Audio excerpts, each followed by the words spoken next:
केल्यानंतर जनाबाईने सर्वजण म्हणायला लागले, तुझी काय इच्छा आहे ती आम्हाला सांग. तर जनाबाईने सांगितलं, मला फक्त त्या काळ्या विठ्याचं तोंड बघायचं. जनाबाईने देवाला शिव्या द्यायला सुरुवात केली. तर काळ्या विठ्याचं तोंड बघायचं म्हटल्यानंतर सर्वांनी तिला मंदिराकडे नेलं. मंदिरात गेल्यानंतर जनाबाई भगवंत समोर उभा राहिला.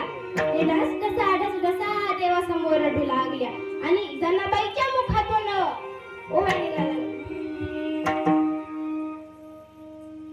ओव्या गावणी स्वरात दास जाणीच्या घरात दळण दळे